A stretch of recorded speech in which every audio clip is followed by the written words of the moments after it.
That's how my wife thought about me. Is I lost all this weight recently, and she looked back and she said, "Oh my God, Nathaniel, you got fat. I don't know what was happening there, But and I still loved you." So, I mean, that's great. But it's true, I though. got lucky on that one. That's compounding knowledge. Welcome to Critical Thinking Required, hosted by LBW. This podcast is intended for free thinkers, entrepreneurs, and knowledge seekers. Join us as we discuss relevant financial topics, explore with guests their financial journeys, and engage with experts in industries such as space, media and entertainment, real estate, and many more. Buckle up and enjoy the ride. Welcome to Critical Thinking Required. You're with your hosts, my two colleagues, Dan Weiss and Nathaniel Leach, and myself, Tim Bickmore. And we don't have a guest today. It's just going to be the three of us, and we're going to be talking about research. If you do enjoy this episode, please like, share, and subscribe to our podcast channels. Please give us a shout. So anyways, we're talking about research today. We got a lot of questions from our clients, some from our audience actually, that Nathaniel very famously says, do your research. So the question was, what does it mean to actually do your research? And so that's what we want to talk about. It sounds like a pretty, easy task or easy thing to talk about, but it actually is in more depth. It goes deep. And so we're going to kick it off. We especially lately, we got a lot of questions on this and talking about the framework of our research.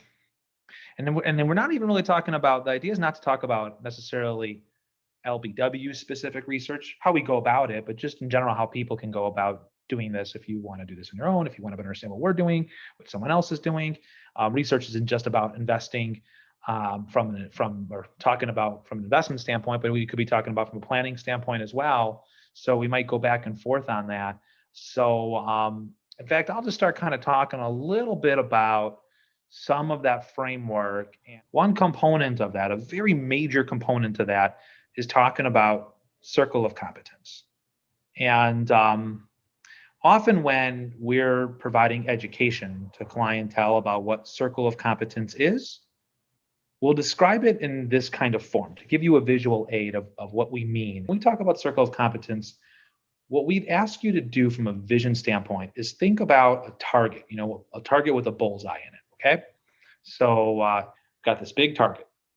And inside of that is another smaller circle. And inside of that is a really, really tiny circle. We call it the bullseye. It's very hard to hit, right?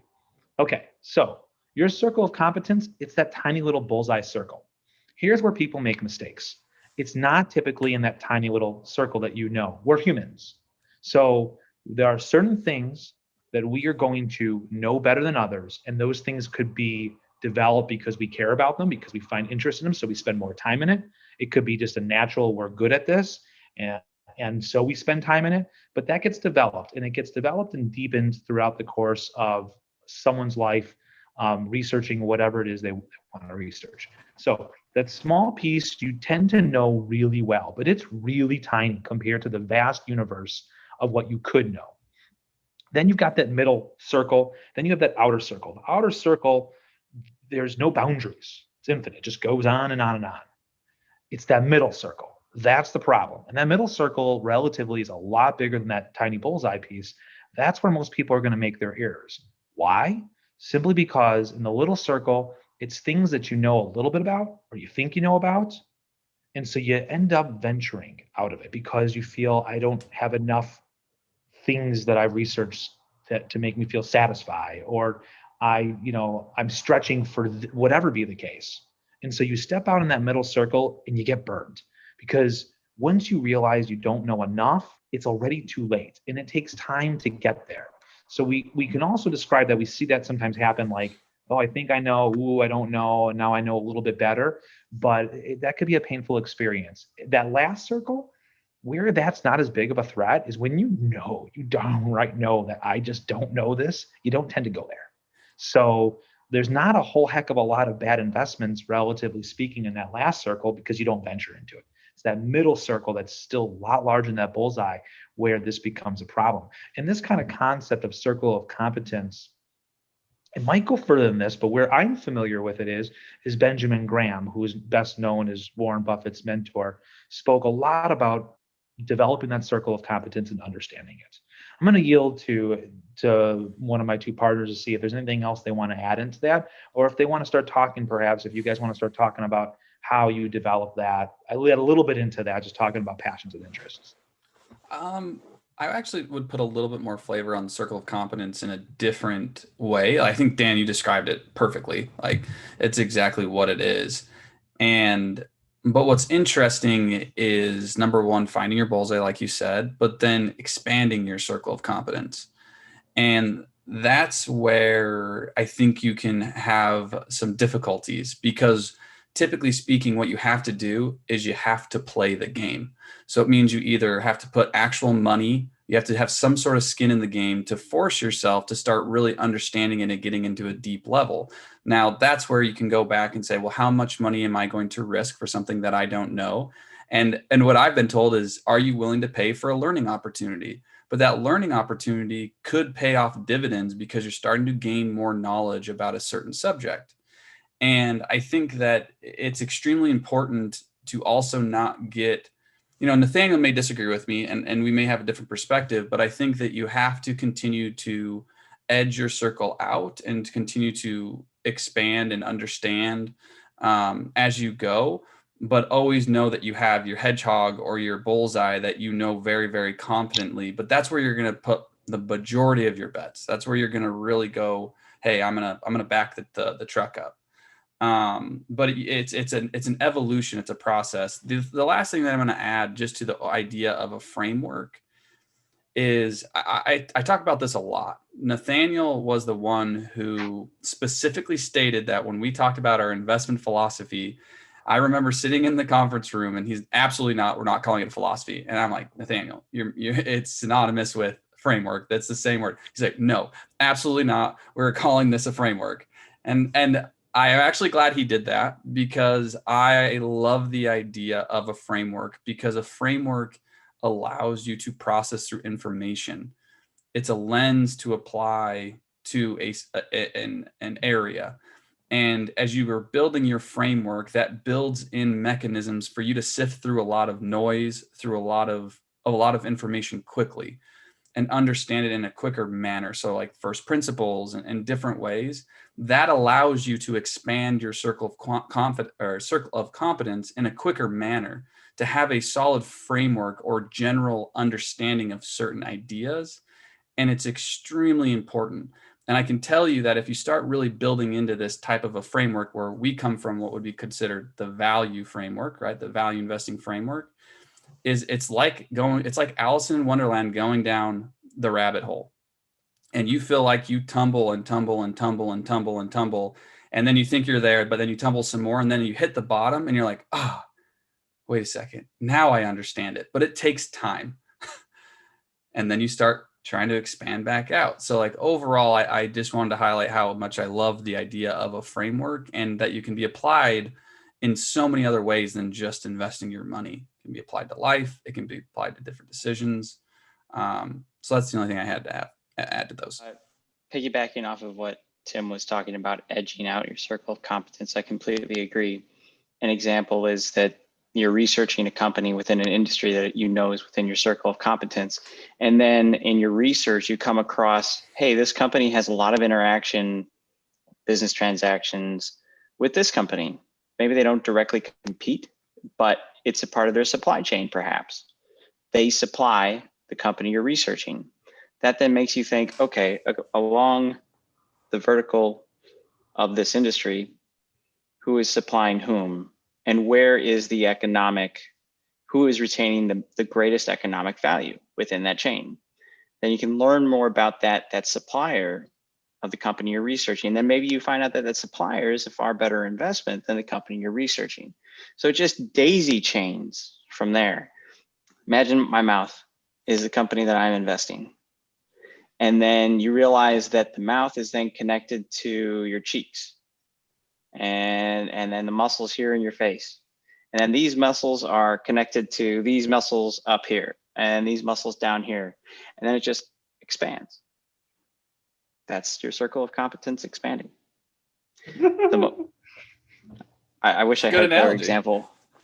It's a great example. I've never heard you give that one before. Yeah, it's really good. Did you just come up with that right there? Yes, that was terrible. I'm so sorry. On the fly. It's good. It really actually makes a lot of sense. The little hole here, this is the bullseye. Okay. So I want to talk about parameters, knowing your boundaries. So using Dan's example, this is the middle bullseye. This is the what you know. Really, it's a micro. You can barely even see it. It's really like a little point right here that is what you actually know. It's very important for anybody in any profession to know what their competence is, but then most importantly is to know the boundaries, the parameters of your knowledge. If you step outside of that boundary, you will get killed. It's that simple. It sounds harsh and it sounds like it's a 0 to 100%, but it's true. So you have to weigh the bet accordingly. So if you're stepping outside of your fence, you bet low. If you're investing within your fence, or if if Tim is planning something for a client, if Dan is talking to an attorney with this particular skill set, Dan knows exactly what kinds of questions to ask. Tim knows what questions to ask. He knows how A is going to affect B is going to affect C. They don't step outside of their fence and make a wild call unless they're willing to tiptoe lightly and then slowly build out from there. And with time, that fence will expand as you start to make connections. It's what Charlie Munger calls the lattice work of mental models, which is essentially you are creating a lattice work within your brain of your skill set, and you are slowly building out from there. Second, when it comes to a framework, it's like your core principles that of who you are as an individual.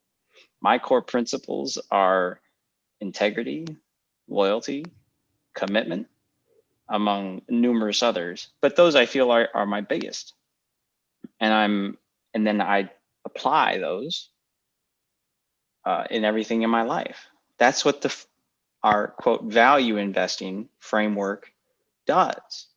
It's a framework that anybody can take and then apply it to however they themselves are configured and wish to utilize it per who they are.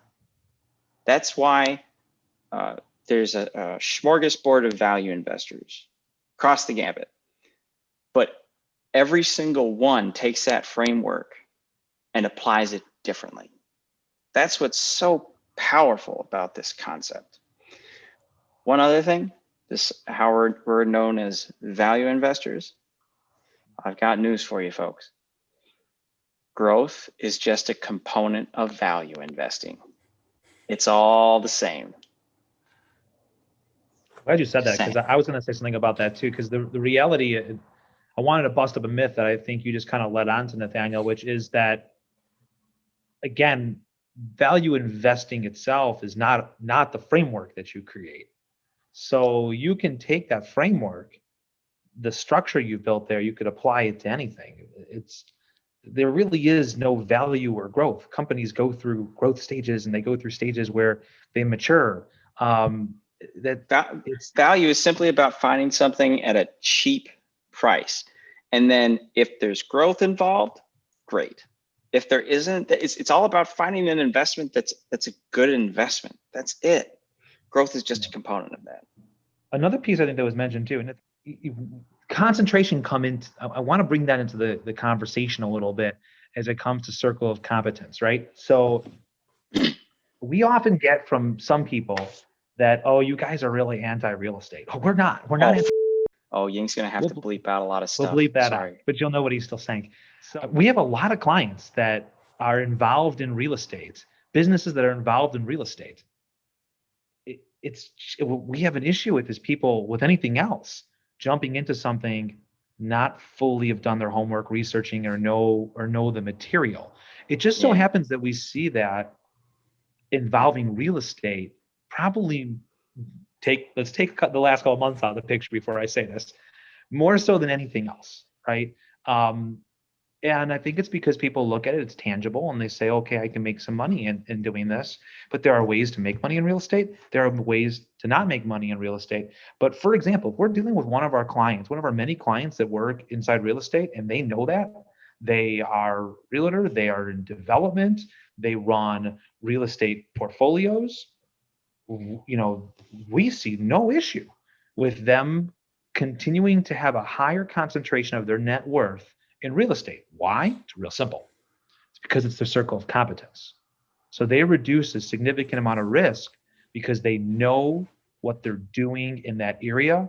And because they know what they're doing in the area, they're going to mitigate risks that most people can't see, and they're going to see greater returns because of it. Go for it if that's the case. Daniel? Well, What were you going to say? I'm gonna jump in really quick. What that concept also is you look at it as like trees. So going back to a framework, you look at redwoods. Redwoods are concentrated and they build, right? And they don't have many leaves. Don't have many branches because they have to conserve energy. So they focus on what they're good at and they grow really big and tall. But a bush is very extended, right? And it's big and it's bushy and doesn't grow very tall, doesn't grow big because it has to contain resources because it's too extended. And so that's what you look at. And if you look at wealth and people who are extremely wealthy, they've all concentrated in what they're good at. Yep. They've all concentrated in their best ideas. And I must say, I love what Tim said too about like jumping in there. It reminded me of a story about jumping in and learning and expanding, and that there could be a cost to doing so, that you have to evaluate to see if it's worth doing that or not. And it made me think of when I was young, like middle school aged, and I would spend a good portion of my summers going out to Las Vegas. So there's a decent amount of my life I grew up in Las Vegas, actually in a casino setting, because my grandfather was a professional gambler, and worked for a casino on top of that for a number of years and managed their poker and blackjack rooms. And I always wanted to learn, but I wouldn't dare to do so because my grandfather, I would watch other people. And so I learned some from that, but I'd be a much better card player, much better, if I would have done what my grandfather offered. What he offered was, let me teach you how to play this game. But if I'm going to teach you, you're going to put up your own money. I'm going to take your money. And for sure, he would have taken my money. And as a boy, I was so afraid to do that. And looking back, I wish I would have, because he would have taken my money. He probably would have given back to me in a different way. But even if he didn't, that lesson by that kind of level of experience at that cheap of a cost, when I think about it, compared to me hitting Vegas maybe 10 years later, not having that education, would have been a hell of a lot cheaper and a lot more valuable had I been wise enough as a 12-year-old to have taken his offer. Well, I think that you're probably saving that for candy money, I assume. Is that what it was? No, I probably actually would have saved it, Nathaniel, to be quite honest. I probably would, or I would have spent it on somebody else. I wouldn't have spent it on myself. I know That's a true, shame. You really have a great strategic brain. You would have killed it with the cards eventually. Tim and I both would have probably saved the money. That's true. But nonetheless, it just reminded me of that story. And I think that's really pointed to talk about, is that you got to think about, sometimes you got to pay a little bit to get that education, just like when we go get any other education, but not getting it could be a hell of a lot more costly. I think you bring up an excellent point about, I can easily apply that to, studies have been done about when it comes to, okay, in high school, I bet you all had this experience, both of you, when you were in a business oriented sort of class and they said, pick a stock, pick 5 stocks, and over the term, you'll track it and we'll see how much money you make. That was in no way comparable to me putting my own money in and then actually experiencing the sense of loss or gains. It's a completely different experience. You have to experience those ups and downs with your own money to fully comprehend whether you can actually handle this, because this is an emotional game. If you can't handle the emotional ups and downs, you shouldn't be doing this. I'd like to go back to I'd like to revisit the real estate concept. Investing in real estate is not a passion project. It's not a side job. We went over this at length with Tony Bickmore, Tim's brother, real estate podcast, two of them.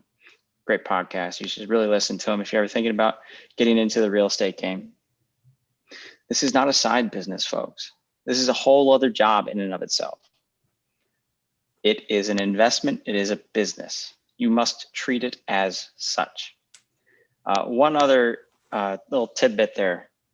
So recently my family created a pool just for fun, like learning some family history.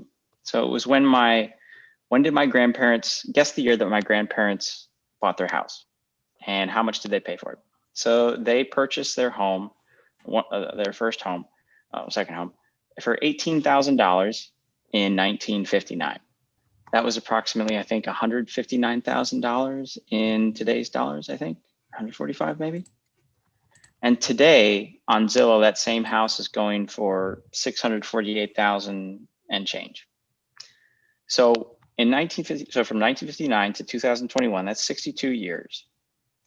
So most people think that that's a great return. From 18,000 to 648,000, that's a lot of money. That's $630,000. Who wouldn't want to have $630,000? But when you do the actual math, the actual returns on that was a little under 6%, 5.95% to be exact. It's not that great of an investment, folks. You have to have leverage. And if you don't apply the leverage correctly,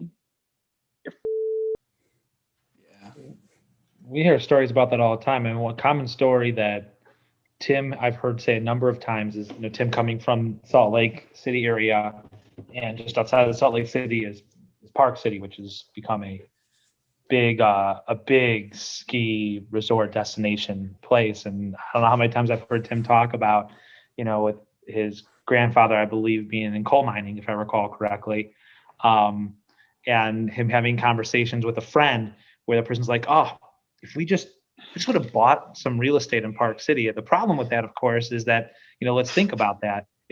First of all, if your grandfather bought it, you have to have the money to do that.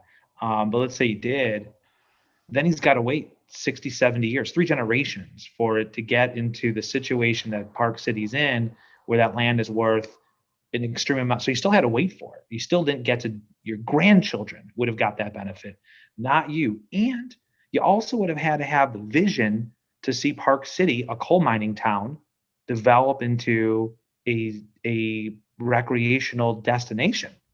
And how many people would have that vision? I don't know, Tim, I'm sure you've got more to add to that. Yeah, it's more of kind of going back to the framework as doing it as a thought experiment, right? Physicists do a lot of thought experiments to get to their theories. And that's what I kind of did is, like, if you take it as a thought experiment, what you have to understand is my grandpa hated going back to Park City. And you know why? Because he didn't have very many good memories because he was a coal miner. And those coal mines were nasty. And there was really, really tough work. I mean, my grandpa grew up on dirt floors. They were immigrants coming from Slavic countries.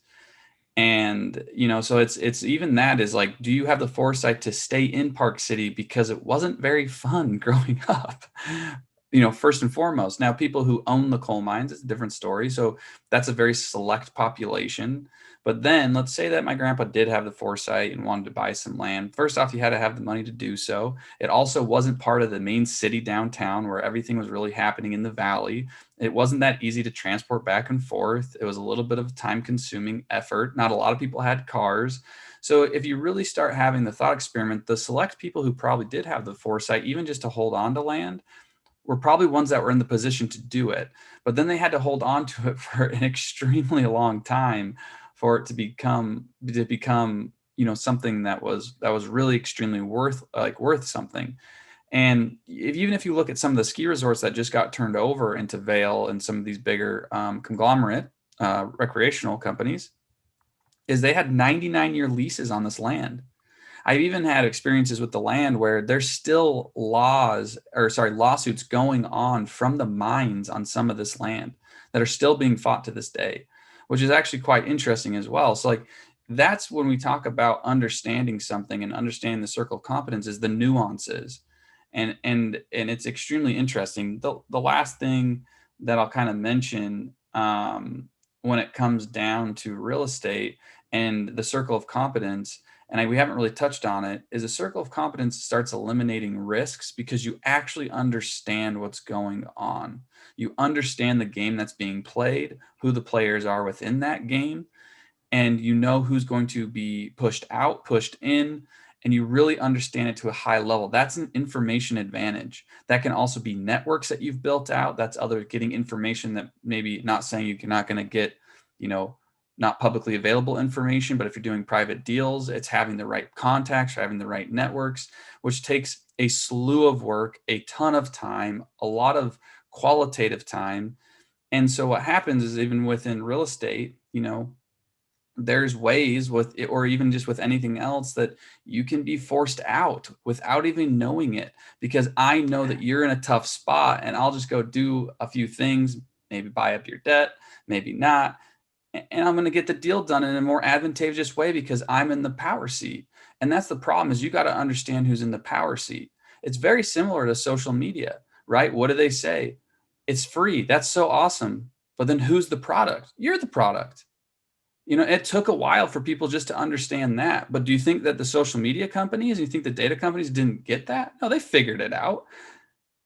And that's because you don't have a circle of competence of really what's going on and what the power is and who wants to buy it. Because like Nathaniel said with his face example, is it's all interconnected and they're all playing the game, but you have no idea that you're a part of the game, but the game's already been played. It's very similar we talk about with cannabis. You don't think that all these companies are seeing the growth in marijuana? Like, you got to be kidding yourself.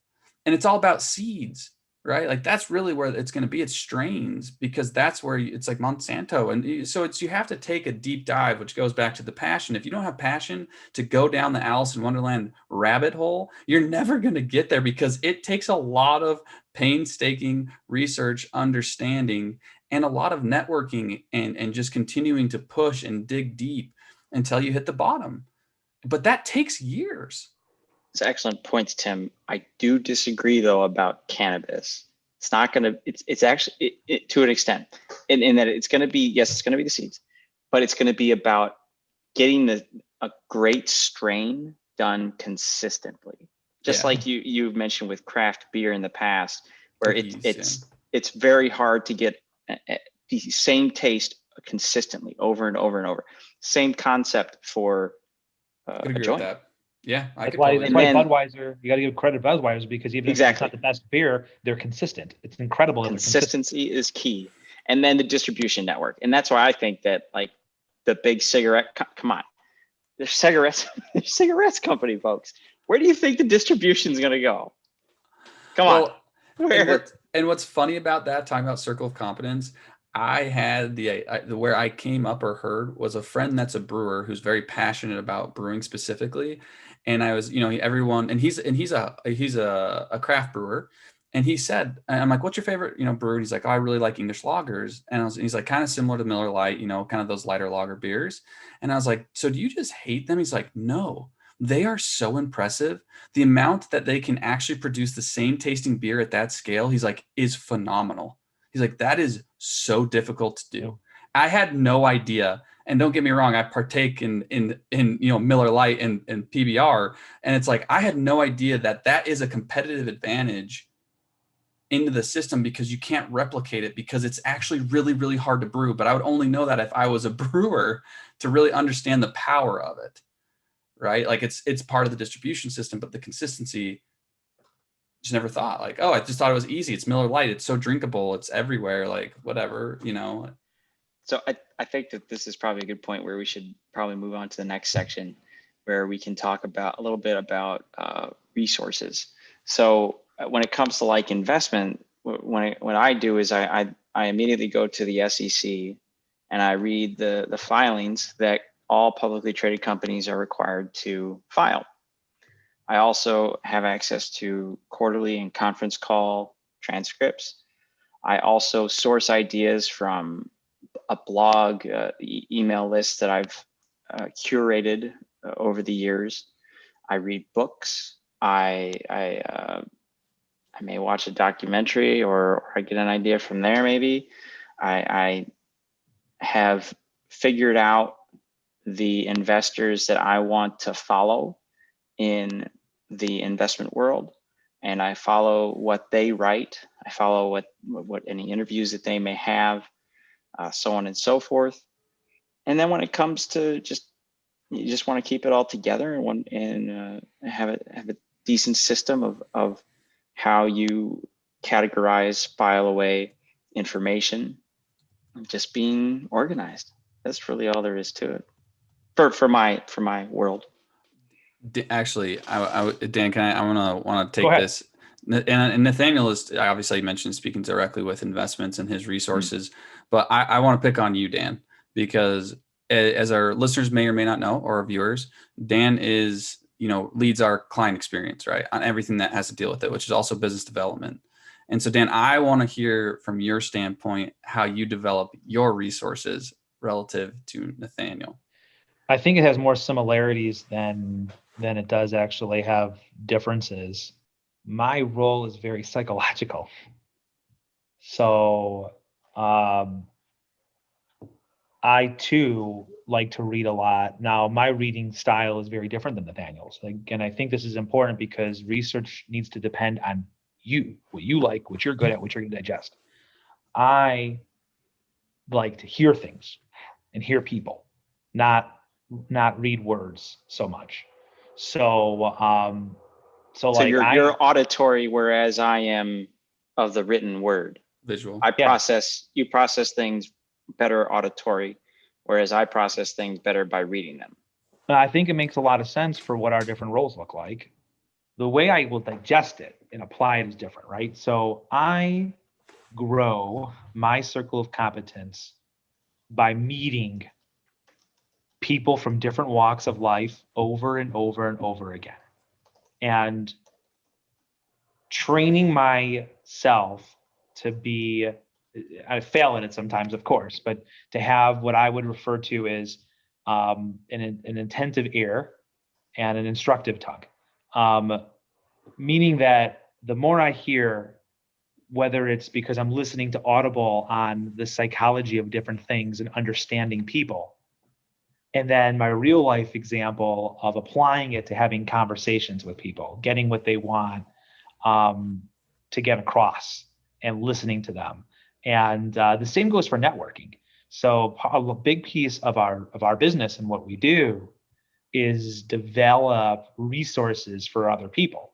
So in order to do that, I first have to know what is important to those people, what they're afraid of, and going to get it, what they don't know, what they think they might know, and then applying it to different areas, and then doing it just like Nathaniel would tell you, repetitively on a continuous basis, so that I know if we're trying to research different kinds of attorneys for people, I need to have in my own head a framework that I can apply to. This is, in our opinion, what makes an attorney stand above others, because I know that our clients can't do that because they don't have the time. It's not their job to understand these other related professions, and they don't have the understanding of what separates someone who's good at that or not. I had a conversation on Friday with somebody, and I asked him, do you find your CPA to be a good CPA? And their response to me was, well, they get me a return back every year, so I'm assuming they're a good CPA. And my comment back to them was, well, I would expect an answer like that, and because you have nothing else to base it off of. But if you increase your 401k or change it to a Roth 401k, really, then you may not be seeing as great of a return come next year. Yet it still might make sense because you'll be better off in the long term, perhaps, in doing that. But then you would judge your CPA in a negative viewpoint because your return wasn't as great, even though they had no control over it. There are other factors that go into the communication, how their mind works around things, what those credentials might be that give them the experience. But a layperson would have no idea as to how to value those things and how to compare it to others. Does that answer the question, Tim? Yes, because it's the same framework applied differently in my mind. It is. It absolutely is. Yeah, and it's very powerful. And that's the thing is also when you then have two different circle of competence, such as Nathaniel and Dan, and you start meshing that together, you get a really, really powerful team because your circle of competence just expanded. And now all of a sudden, Dan can utilize the resources that he's built within his network. And then Nathaniel can apply his knowledge from all the reading and work he's done. And then that's where you can start having a really competitive team. And then that's where the novice investors have to compete with that. That's what's scary, is that people don't realize what goes into both your jobs to create an opportunity to have the option to be able to potentially invest and concentrate. Like, to get to that point, there is, again, down the Alice in Wonderland hole is deep, and it takes a while to get there. And what's fascinating is as we continue down our path, it's interesting to watch people with wealth that it really is about who you know, but then it can't just be about who you know. You also have to be educated on the deal you're making. So that means either A, you got to be really, really good at what Nathaniel does and be so good that people know about you, or B, you got to be Dan, who knows so many people and is so good at networking, but then you miss that. And if you combine those two, bam, you have a confluence of factors. So it's like one person trying to compete with that. You better watch out because it's probably Dan Nathaniel might know more than you or know somebody that does. And that's an information advantage. Most of y'all out there do just what Nathaniel just talked about. You're really good about what you do because you live it every day. And you learn from it because of those experiences, and you know what resources to use. I know probably more about the investing world itself than the average person walking around this earth.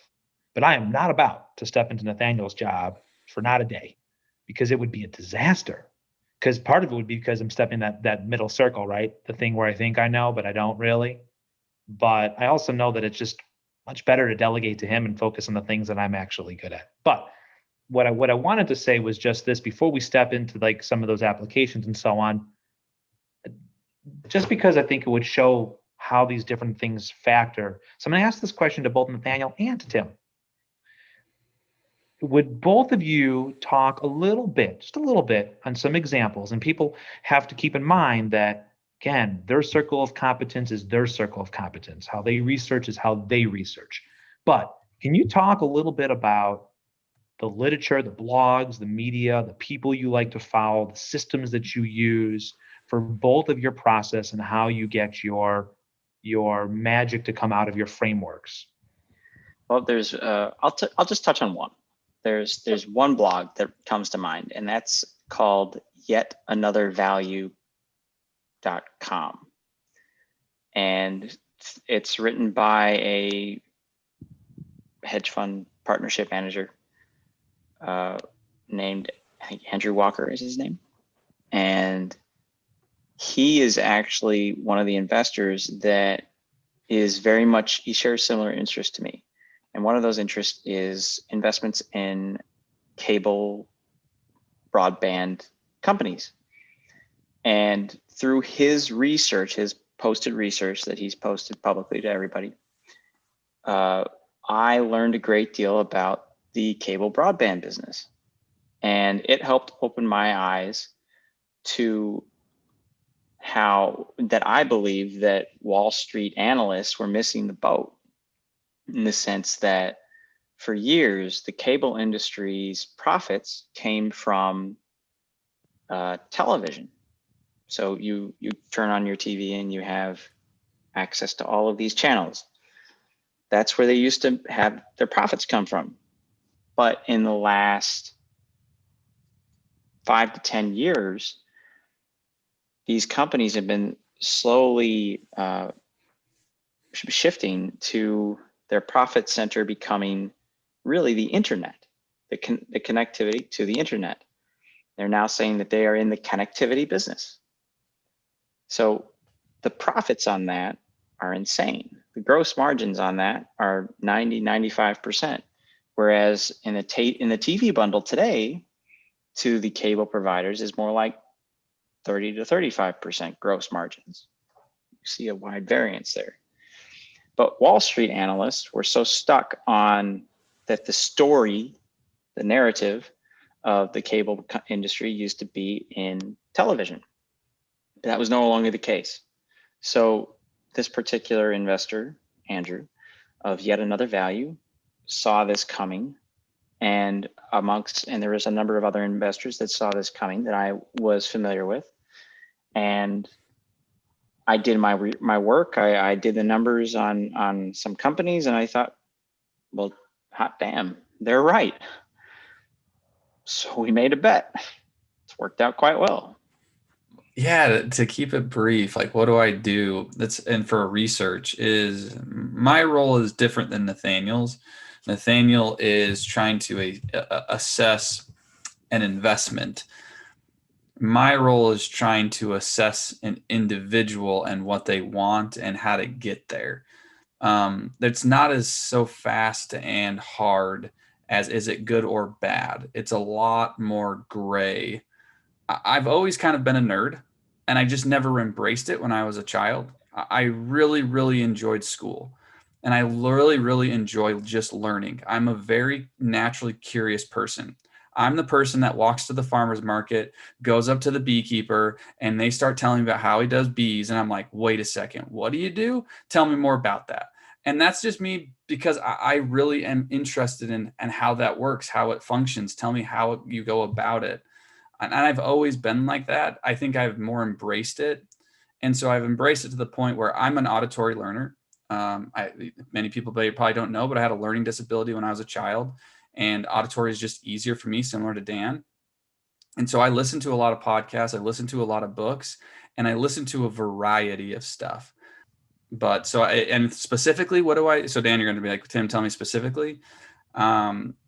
I would say that Farnham Street Blog. I'm surprised Nathaniel actually didn't mention that one. Yeah, I think Farnham Street Blog actually for a planner is actually really, really good because, Shane Parrish there, he interviews on his podcast, and his blogs go into a slew of different disciplines.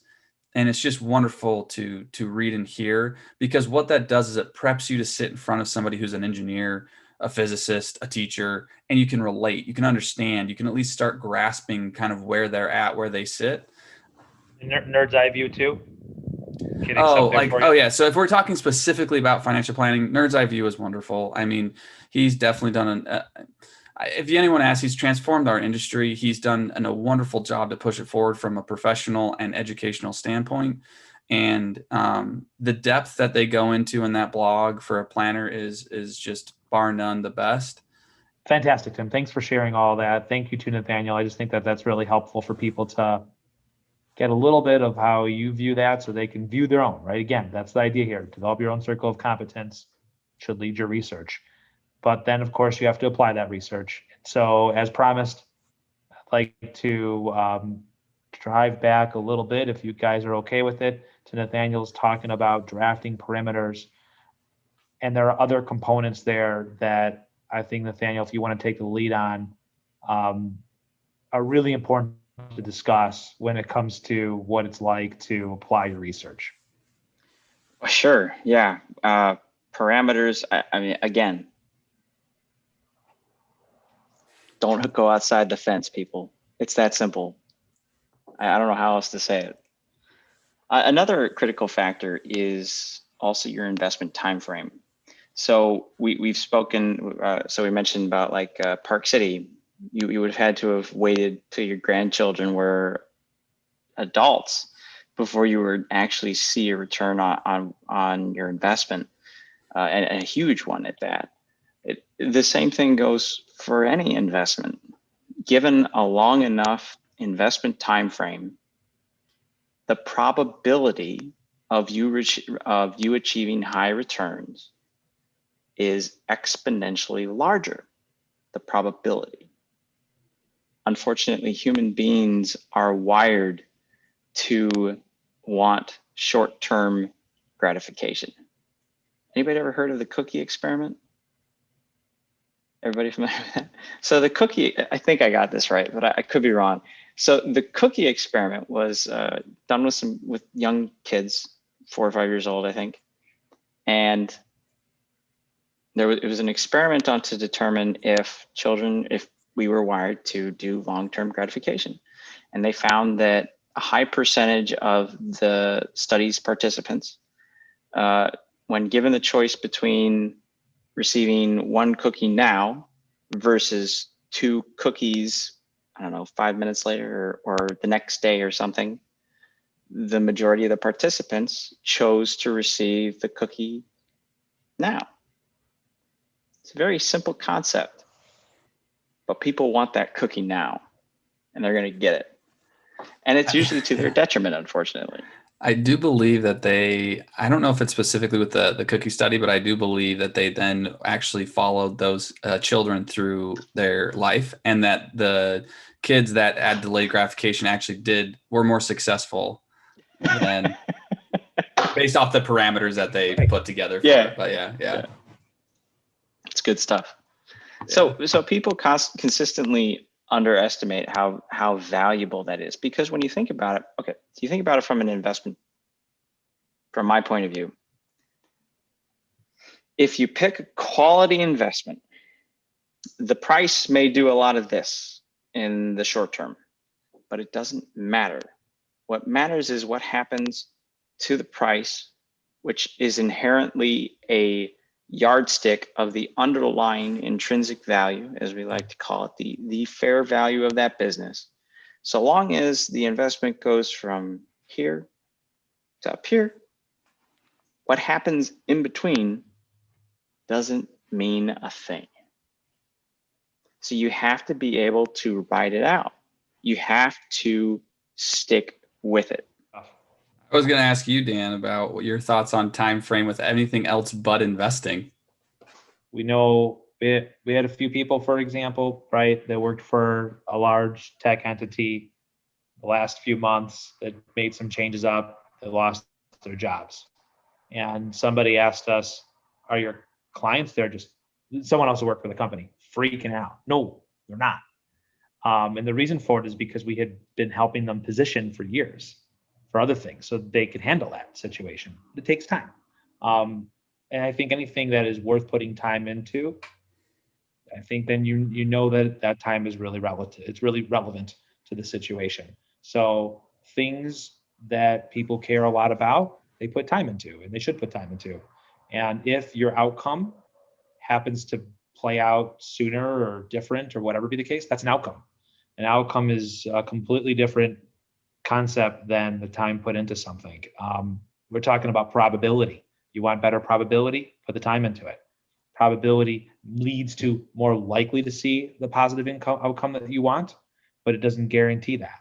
That outcome could happen because of an event that sits outside of that, and it speeds it up. The problem with that is that if you think that is easy to duplicate, and it's not, typically. Yeah. That's an excellent point. Tim, before you jump in there, I just want to hit on that outcome. I see it a lot in any investment. I see it a lot in what I read from other investors, that it is paramount that you have an investment process, that you have a research process, that you apply it consistently. You may adapt it as time goes on, as you learn new information, new tools, new skill sets, but the consistency will remain the same, and you must apply it as such. And sometimes, despite having a higher probability of success because you have consistently applied this process, all the stars are aligned. I don't mean that in an astrology sense. I mean that I've gone through my investment filters and this particular investment hits all the check boxes, so to speak, but it may turn out to be a poor investment through some secular change within the industry that has made perhaps that investment's product completely moot. It no longer is a valid product, and hence they go out of business. That's one possibility. Or COVID happens and you're done. It could also happen on the flip side, positive. They could get bought out at some extreme valuation that you never would have envisioned. And then you have a great outcome as well. And it had nothing to do with your process. It just had to do with luck. It can go any different way you want. And I think what Nathaniel's talking about is what's called an educated decision. But it's still a decision, and it's educated. Doesn't mean it's going to be right. You know, and that's like the point of probability versus outcome. Is outcome bias is so rampant through, I think, human nature, that you assume that the outcome is going to turn out positive or potentially negative. It could be on the downside. But life is gray. Life is not black and white, and you don't always have all the information. And just because it's a 90-10 bet, 90% you win, 10% you lose, sometimes you'll find the 10% loss. Sometimes you'll find yourself in that position. But if you repeat that multiple times, 90% of the time you're going to win. It's like flipping a coin. And so missing and not understanding probability and what that really means is going to be a judgment. And where it really becomes in financial planning is what Nathaniel's talking about is I can apply that same logic, that consistency, that knowing to planning, because what it does for our clients is it allows them to make decisions.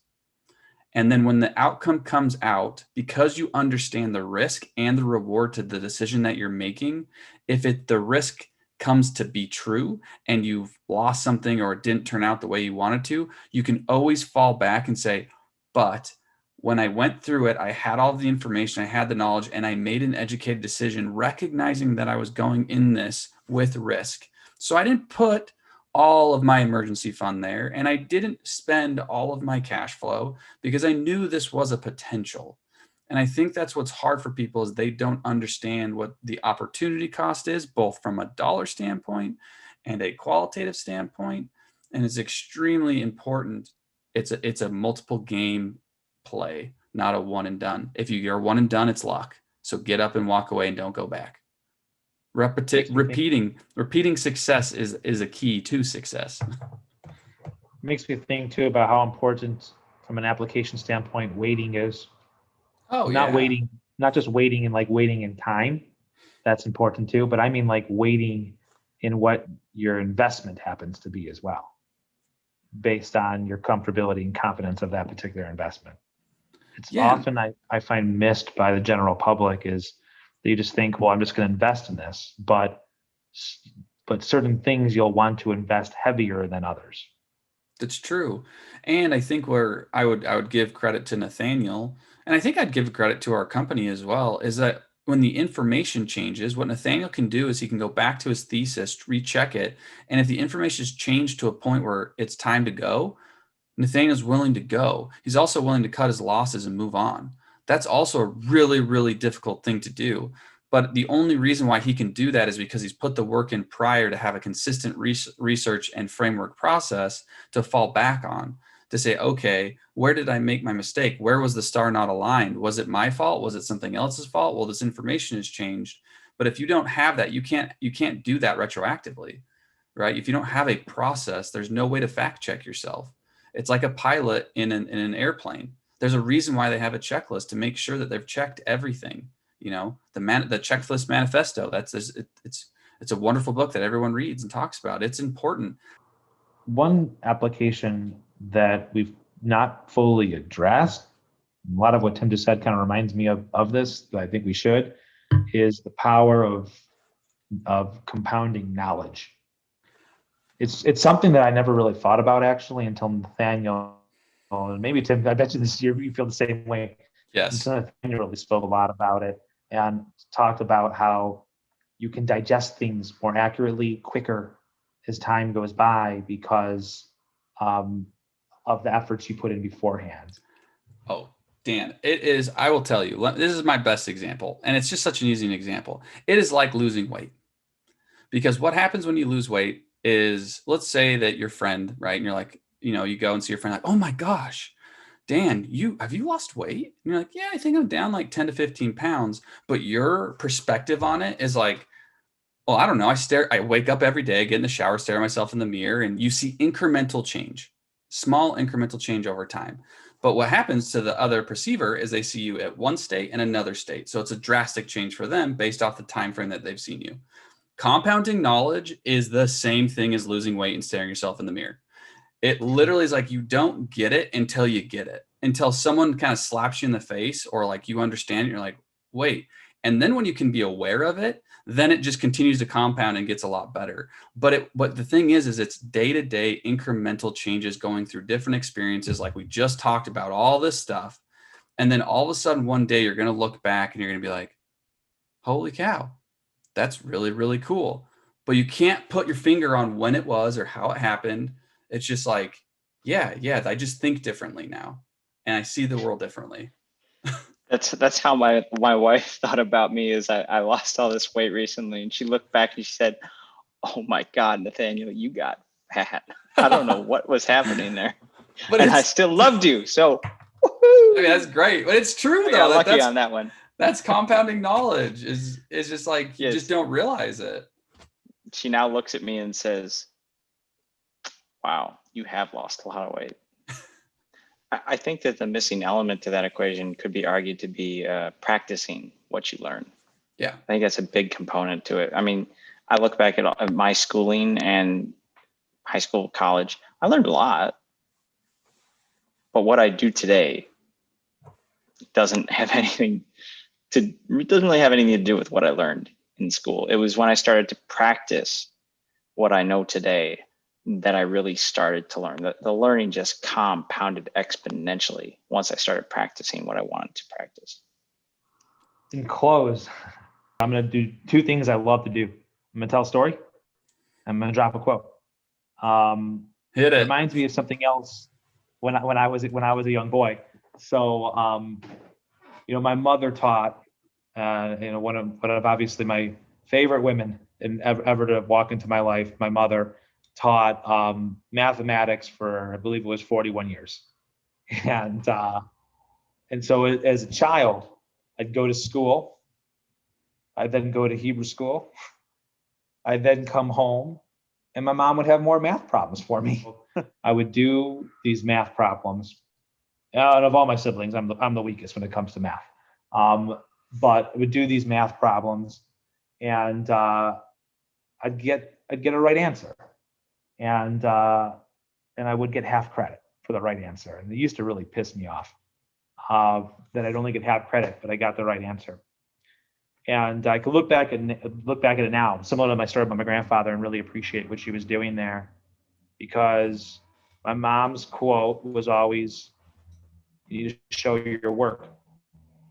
And she was right, because it's not just about getting the right answer once, but it's about developing the process to be able to duplicate the thinking, to be able to have the higher probability of getting more right answers, and understanding the process that goes into play, so that when I'm dealing with something slightly different, I know how to think about it, not just how to regurgitate an answer or to look at it and go on a service level. So thank you, Mom, for doing that. But that's my story in quote. Process is just as important, really more so, than the answer. You have to show your work. Just thinking about this, and it reminds me of fishing. This whole conversation reminds me of fishing in a lot of ways. And I'm going to relate it to musky fishing. So if anybody understands what musky fishing is, it's considered the fish of a 10,000 casts, because that's how many casts you have to throw out before you're going to catch one muskie. It's a very big reward though. Big fish, nice and fun. But what's interesting about it is if a novice goes out, tries a musky fish, they're going to throw 100,000 casts because they don't understand the water. They don't understand how muskies think. They don't understand where they live. They don't understand the patterns that they have. They don't understand the temperature. They don't understand the climate change. They don't understand where the moon sits. And these are all very real things on how the fish is going to adapt, change, move, and be. So somebody who's a guide is going to maybe do it in 5,000 casts or less, not because they're a better fisherman. It's because they understand how to fish. They understand where it's going to be. So they put themselves in a position to have a better probability because they know where to put that lure. Where a novice is going to throw the lure in every spot that's not where the muskie is. And what's also interesting about muskie fishing is that because you don't catch very many fish, people get deterred. And then when you do have a chance, which is again 1 in 10,000 casts, you get so emotional and excited about it that you're not prepared. So it's different between maybe bass fishing is you can catch a bass every 30 minutes if it's really hot, right? And so you get used to hooking a fish. You get used to understanding how it attacks. So muskie, though, with this big reward, doesn't come along very often. So it's really hard to practice. It's really hard to anticipate, but you have to do it over and over and over again for a long period of time so that you can start understanding the emotional drive that comes with that intense when it comes up and is going to hit your lure. So that really is, in the sense, a framework and a process. Is you have to trust it, you have to be with it, you have to continue to do it. And then when you have the chance, either bad or good, be aware of your emotions and then try to fix it for the next time. Because if you're not aware of it, you can't change it. And that's why muskie fishing can be very relatable to this conversation. So that's all I got. So Thomas Edison, I think this is paraphrasing. He was asked by a reporter, how did it feel to fail 1,000 times? And they were referencing his creation of the light bulb.